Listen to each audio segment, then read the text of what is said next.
2030 중에서 재테크를 잘 모르시는 분들이 궁금해할 만한 질문들을 모아봤고요. 러프하게 대답해 주시면 됩니다. 예.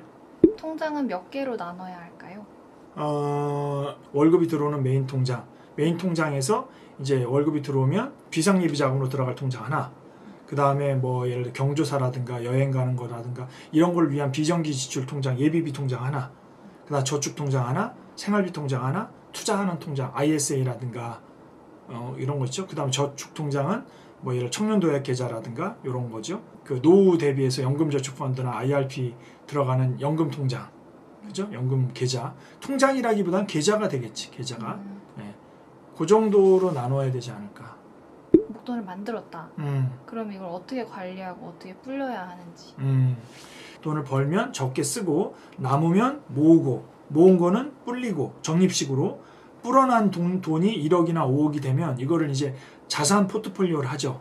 주식에도 넣고 채권에도 넣고 예금 적금에도 넣는데 안전자산의 50%, 위험자산의 50% 이렇게 해서 이제 운영하는 거예요. 예금이 5천 있었고 주식이 5천 있었어. ETF가. 그런데 1년 지나니까 ETF가 1억이 된 거야. 그러면 예금은 5천 그대로고 ETF가 1억이 됐기 때문에 1억 5천이 됐죠. 다시 이걸 어떻게 1년 만에 5대5로 나눠야 되니까 7,500? 7,500으로 나눠야죠. 그러면 주식이 1억 있는 걸 2,500 팔아가지고 예금으로 옮겨야 되는 거지. 그렇게 해서 7,500, 7,500을 만들어 가는 거야. 1년 뒤에 7,500의 ETF가 다시 1억이 됐어. 그럼 1억 7,500이 되죠. 그 1억 7,500을 다시 1년 후에 다시 50대 50으로 나누는 걸 리밸런싱이라고 그래. 이 작업만 꾸준히 하면 어떤 위험에도 무너지지 않고 자산을 불려나갈 수 있죠. 굴려나갈 수 있지. 그러면서 마지막으로 이제 지키는 게 있는데 절세라든가 적절한 보험, 벌다, 쓰다, 모으다, 불리다, 굴리다, 지키다. 그럼 돈을 지키면 굴려서 나오는 이자나 배당이나 연금으로 다시 돈을 벌게 되죠. 그럼 돈이 늘어나잖아. 근데 쓰는 돈은 어떻게 돼? 항상 고정이야. 그럼 수입이 늘어나면 계속 잉여 자금이 점점점 늘어나잖아. 수입은 늘어나는데 지출은 그대로니까. 잉여 수입이 늘어나면 어떻게 해? 모으는 돈이 더 커지고 불리는 돈이 더 커지고 그러면 굴리는 돈도 더 커지겠죠. 그럼 거기서 이자 배당이 더 많이 나오겠지. 그러면 또 버는 돈이 더 많아지고 이렇게 선순환이 된다. 근데 반대로 얘기하면 이런 친구들이 많은데 제가 상담하다 보니까 버는 돈은 100만 원인데 150만 원, 200만 원을 쓰는 거야. 그럼 남는 게 아니라 모자르죠. 모자르면 어떻게 해야 돼? 마이너스 대출, 카드 대출, 신용 대출로, 학자금 대출로 해서 빌린단 말이야. 근데 예를 들어 대출을 빌린 게 너무 많으면 못 갚아. 못 갚으면 파산이야. 이런 사람들이 생각보다 많다. 그게 끝이. 끝. 그러면 어떻게 해야 돼? 지출을 줄이거나 아니면 지출이 안 준다. 그럼 돈을 더 벌어야지. 2천만 원이 있는데 CMA 통장을 만들까요? ISA 통장을 만들까요? 2천만 원 있으면 항상 제일 좋은 거는 반반이에요. 안전한 거 반, 위험한 거 반. CMA 5천, 그 다음에 ISA에 ETF에 1,000. 물론 이제 ISA ETF는 뭐 S&P 500이나 나스닥 100이나 배당 다우존스로 넣을 수 있고 CMA도 꼭 CMA가 아니라 파킹 통장이나 뭐 예금으로 넣을 수도 있고. 그러니까 안전 50, 위험 50 이렇게 하면 딱 좋아요.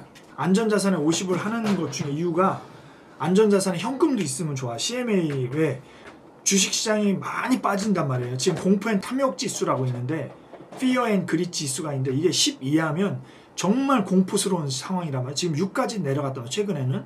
그러면 이럴 때는 정말 공포에 쩔었기 때문에 주식 가격이 아주 낮았다는 거예요. 그건 무슨 얘기냐면 곧 많이는 올라가지 않을 수도 있지만 주식이 반등할 수 있다라는 거야. 이럴 때 주식을 사야 되는데 만약에 내가 ISA나 이런 데 100% 위험자산에 들어가 있어. 현금이 없어. 사고 싶어도 못 사잖아. 그래서 그럴 때를 대비해서 항상 50의 안전자산 유동성 자산이 있잖아. 그걸로 일부 또 매수를 할 수가 있겠지. 그래서 위험자산을 더 사라? 그렇지. 싸다고 판단되니까. 1,000 갖고 있었어. 주식이 싸다는 걸 판단이 돼서 지금은 사도 될 것 같아. 그럼 1,000 CMA에서 500을 떼가지고 주식을 ETF를 샀어. 500, 1,500이 되지. 1,500이 예를 들어 2,000, 3,000이 됐어. 그럼 2,500이 됐다고 쳐요. 그럼 3,000이 되잖아. 그럼 일단 자산이 불었지. 그럼 어떻게 해야 돼? 이걸 팔아가지고 다시 1,500, 1,500으로 또 나눠야 되겠지. 리밸런싱. 오케이? 비율을 위험자산에 옮겨라 이 말이지? 그렇지. 지금 같은 상황에. 그렇지. 싸다고 판단했을 때는. 신용카드 값 갚느라 월급이 다 나가서 저축을 할 수가 없는데 어떻게 해야 할까요? 신용카드를 잘라버려야지. 소득공제 이런 거 생각하지 말고 무조건 신용카드는 쓰는 게 아니야. 체크로 쓰는 거야. 현금이 없으면. 그러면 신용카드로 써야지. 그러니까 당장에 신용카드로 생활이 안 되면 신용카드를 점점점 줄여나가야 되겠지. 소비에서 이런 게 있어요. 내가 신용카드 쓴 거를 쭉 보고 A, B, C로 나눠. 그러니까 A는 무조건 쓸 수밖에 없는 거, B는 써도 되고 안 써도 되는 거, C는 정말 안 써도 되는데 쓴 거, 막 이렇게 충동 구매한 거. 그럼 C가 한 3개월 동안 추적해보면 꽤 많다고요. 그거를 없애버리는 거야. 그 다음에 B를 없애고 이런 식으로 해서 신용카드를 점점점 없애는 기간이 디톡스, 중독되는 거를 좀 치유하는 기간이 있어야 되겠지. 바로 하기는 어렵지. 소액 적금, 단기 적금, 26주 적금 같은 거 그런 것만 많이 들고 있는데 괜찮은가요? 대출을 갚을 때도 금액이 작은 것부터 갚는 거거든. 100만 원, 500만 원, 1000만 원 이런 식으로. 저축도 1000만 원, 2000만 원, 3000만 원을 만들어가는 목표를 만들어야 돼. 뭐 26주 적금이고 이런 건 수단이기 때문에 그게 중요한 게 아니라 일단 1000만 원을 만드는 거. 어떤 방법이 됐든 풍차가 됐든 뭐가 됐든 1000만 원 만들었어. 그러면 그거 놔두고 2000만 원짜리 통장을 또 만들어. 그 다음에 3000만 원짜리 통장을 또 만들어. 어떤 방법이 됐든. 그러면 1000만 원, 2000만 원, 3000만 원이 되면 6000이잖아. 마지막 4000 하면 1억이야. 그렇게 해서 1억을 만들어 가야 돼. 이걸 스노우볼 효과라고 그래. 작은 것부터 만들어나는 거. 대출 갚는 것도 스노우볼, 저축하는 거, 목돈 만드는 것도 스노우볼. 이번에 댓글에서 봤던 건데 코스피, 나스닥 다 날아가고 있는데 투자를 꼭 해야 하나요? 적립식은 떨어질수록 싸게 계속 산단 말이에요. 근데 얘가 계속 떨어지느냐? 아니거든. 올라간단 말이에요. 올라간다는 얘기 뭐야? 많이 떨어졌으니까 많이 사잖아. 적립식은 매달 똑같은 돈으로 사는 거잖아. 물론 뭐 똑같은 돈일 수도 있고 다를 수도 있지만 어쨌든 떨어진다는 거는 올라간다는 가정하에서 많이 산다는 거야. 그러면 떨어졌어. 계속 사. 그러면 결국 올라가. 그러면 더 낮은 가격으로 많이 올라가는 거잖아. 그래서 적립식은 떨어질 때 계속 사는 거고 거치식은 완전히 반대야. 거치식은 한 번 떨어지면 올라가는데 2배의 힘이 필요하다고요. 그러니까 거치식은 목돈은 절대 안전주의. 그래서 내가 7대3 하는 거예요. 젊은 사람이나 5대5지 웬만한 사람은 그냥 7대3이야. 거치식, 목돈은 무조건 안전 위주. 적립식은 우상향으로 올라갈 자산을 꾸준히 이렇게 매입한다. 적어도 10년 이상 바라보고. 중간에 필요하면 뭐 쓸 수도 있겠지만. 연금저축펀드나 IRP는 연금에 포함시키나요? 투자에 포함시키나요? 그게 좀 사람마다 달라요. 세액공제 효과가 좀 높은 사람은 투자에도 들어가고 노후연금 10%에도 들어가고. 왜냐면 75만 원을 맞춰야 되니까. 75만 원 해야 12달 하면 900만 원 풀로 들어가잖아. 연금저축펀드나 IRP가. 그런데 예를 들어 급여가 200이야. 그럼 소득의 10%는 20이잖아. 그럼 20만 원, 55만 원이 남는단 말이에요. 그것까지 더 해야 되잖아. 그래야 풀로 세액공제를 받을 수 있으니까. 그러려면 55만 원은 어디서 해야 돼? 저축과 투자를 나눈 거에서 투자 부분에 들어가야지. 그게 사람마다 약간 다른데 그 저축과 투자가 있고 노후연금이 있잖아요. 그래서 소득의 10%는 무조건 노후를 위한 연금, 연저펀이나 비과세 변액연금이나 IRP나 어쨌든 연금 개념으로 가는 거고 사적연금. 대략 월급의 몇 프로를 저축해야 하나요?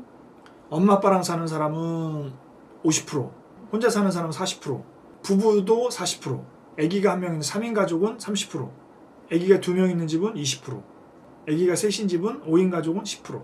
생활비를 보통 20, 30대는 30%를 잡잖아요. 네?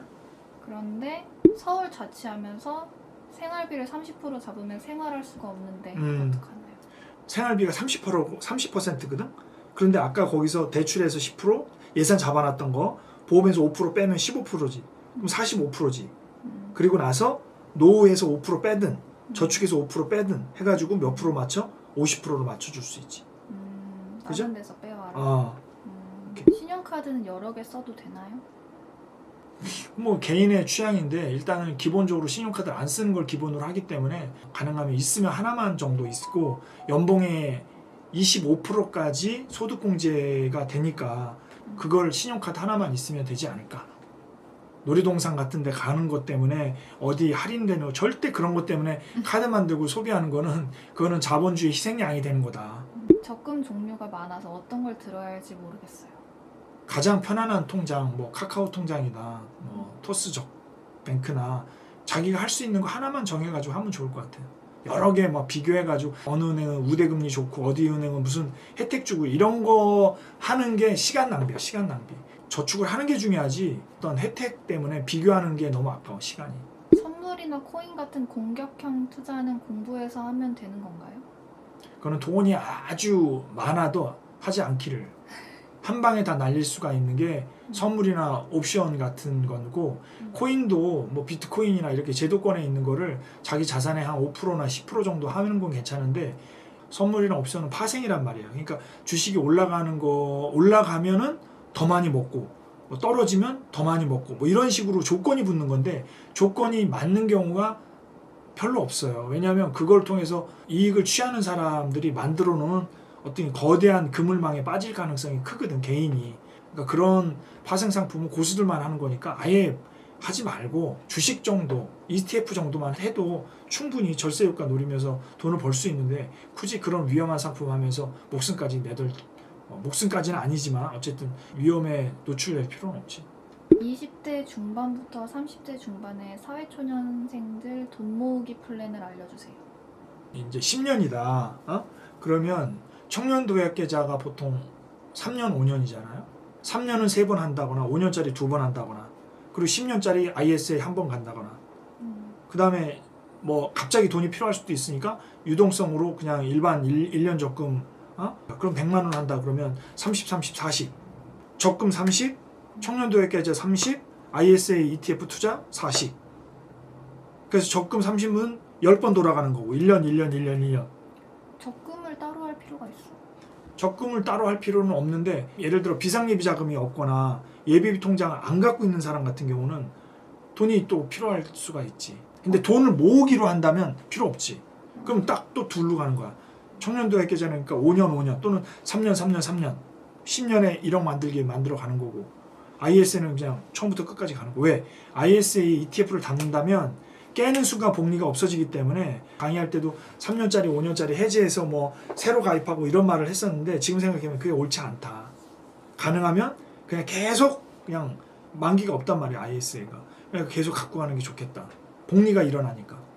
그럼 어쨌든 10년 후에 깨잖아. 그렇지. 그때는 10년에 뭐 1억 만들기 목표가 된 거니까. 근데 쓸 일이 없으면 계속 가야지. 마지막으로 하고 싶은 말? 이거 하나는 딱 지켰으면 좋겠다. 나는 진짜로 하라는 거는 우리 그 유튜브에 있는 그 통장 쪼개기 있어요. 수입을 비정기 수입으로 나눠서 신용대출 갖고 비상예비자 만들고 정기 수입으로 비정기 지출하고 정기 지출하고 정기 지출로 생활비 이렇게 나누는 통장 쪼개기가 있단 말이야. 거기에 예산이 나온단 말이에요. 그거는 꼭 자기 가족 수에 맞게끔 해서 예산에 맞게 쓰는 방법을 해라. 이게 나 생활비 얼마 써야 되지?